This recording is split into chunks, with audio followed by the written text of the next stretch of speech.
Assalamualaikum dan salam sejahtera. Bertemu kita kembali. Kali ini cikgu akan ajar cara mudah mengingati sifat-sifat kimia alkohol dan menulis persamaan kimia tindak balas. Okey, yang pertama sekali cikgu akan terangkan sifat-sifat kimia bagi alkohol. Okey, sifat-sifat kimia bagi alkohol ada 3. Okey, cara mudah untuk kita ingat. Okey, ada 3 Shen. Okey, Shen yang pertama ialah combustion, iaitu pembakaran. Shen yang kedua ialah oxidation, pengoksidaan. Dan Shen yang ketiga ialah dehydration, pendehidratan.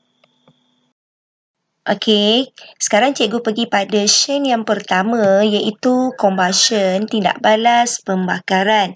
Okey, yang pertama sekali, alkohol terbakar dalam udara menghasilkan karbon dioksida dan air.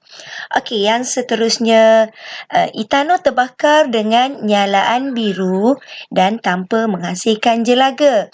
Okey, ini berbeza dengan alkanat dan alkena di mana alkana dan alkena terbakar dalam udara menghasilkan nyalaan yang berjelaga. Okey, sekarang cikgu tunjuk bagaimanakah cara untuk kita menulis persamaan seimbang untuk tindak balas pembakaran. Okey, jadi cikgu ambil contoh kat sini etanol. Yang pertama sekali kita tulis dulu formula molekul bagi etanol iaitu C2H5OH tambahkan dengan oksigen O2 menghasilkan karbon dioksida CO2 dan air H2O. Okey, yang seterusnya kita seimbangkan persamaan. Kita seimbangkan persamaan mengikut urutan huruf. Jadi huruf yang pertama kita jumpa dulu kat sini karbon, maka kita letakkan perkali 2 di hadapan karbon dioksida. Okey, kemudian kita seimbangkan hidrogen ada 6. Kemudian kita letakkan perkali 3 pada molekul air.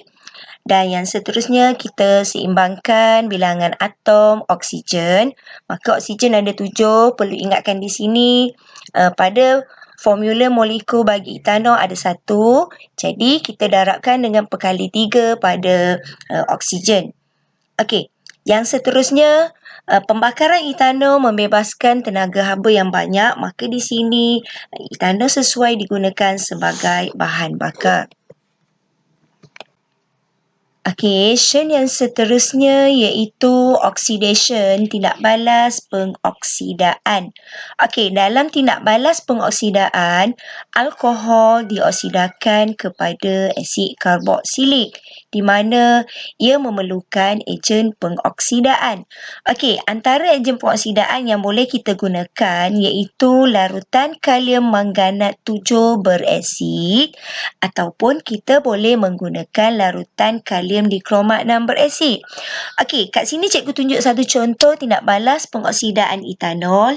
Yang pertama sekali, cikgu tulis dulu persamaan dalam perkataan iaitu alkohol campur dengan 2 dalam bracket ada O menghasilkan asid karboksilik dan air. Okey, yang seterusnya cikgu tulis formula bagi setiap siri homolog. Jadi yang pertama sekali kita tulis formula bagi alkohol iaitu CnH2n tambah 1 OH.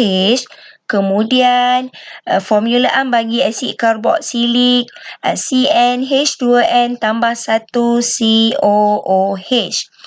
Okey, yang seterusnya kita tulis formula molekul bagi etanol iaitu C2H5OH. Okey, jadi daripada etanol akan dapat asid etanoik. Maka di sini formula molekul bagi asid karboksilik iaitu CH3COOH. Okey, perlu diingatkan di sini pelajar perlu ingat kalau bilangan atom karbon 2, satu di hadapan, satu di belakang. Di belakang tu ialah dekat COOH. Okey, maka di sini kita akan dapat persamaan untuk tindak balas pengoksidaan etanol yang mana ia akan menghasilkan asid etanoik dan air. Okey, pemerhatian untuk tindak balas pengoksidaan, sekiranya kita menggunakan larutan kalium manganat 7 beresid, warna ungu larutan kalium manganat 7 beresid menjadi tidak berwarna.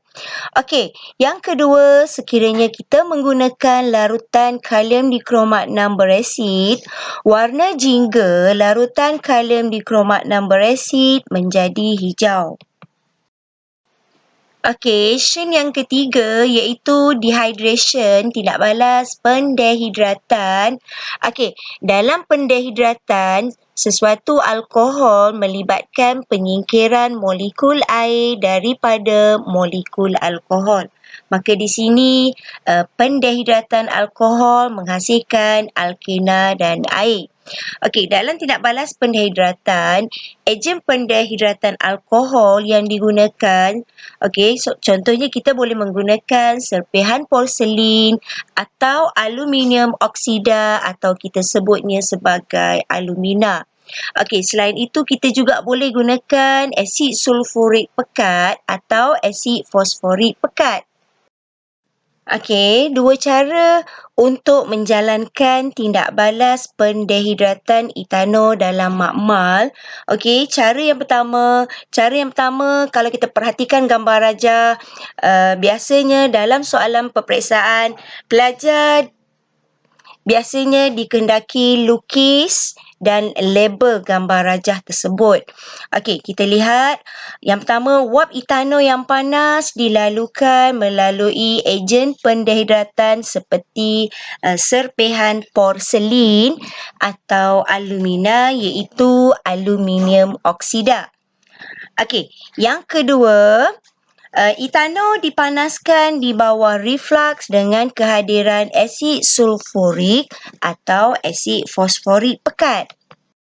Okey, sekarang cikgu tunjuk satu contoh tindak balas pendehidratan etanol. Yang pertama sekali, cikgu tulis dulu persamaan dalam perkataan alkohol kepada alkena dan air. Okey, kemudian cikgu tulis formula bagi setiap siri homolog. Jadi cikgu tulis formula bagi alkohol CnH2n tambah 1 OH kepada alkena CnH2n. Okey, yang seterusnya cikgu tulis formula molekul bagi etanol C2H5OH etanol kepada etena. Jadi etena di sini formula molekulnya C2H4 tambah H2O. Maka kita dapat persamaan tindak balas pendehidratan etanol.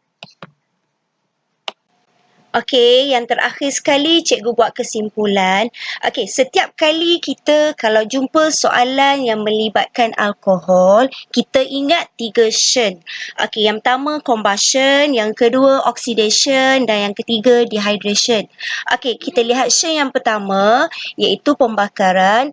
Alkohol campur dengan oksigen menghasilkan karbon dioksida dan air. Okey, syen yang kedua iaitu oxidation iaitu pengoksidaan alkohol kepada asid karboksilik yang mana menggunakan ejen pengoksidaan iaitu larutan kalium manganat 7 beresid KMnO4 ataupun kita boleh gunakan larutan kalium dikromat 6 beresid K2Cr2O7. Okey, dan yang ketiga, syen yang ketiga, dehydration iaitu pendehidratan alkohol kepada alkena.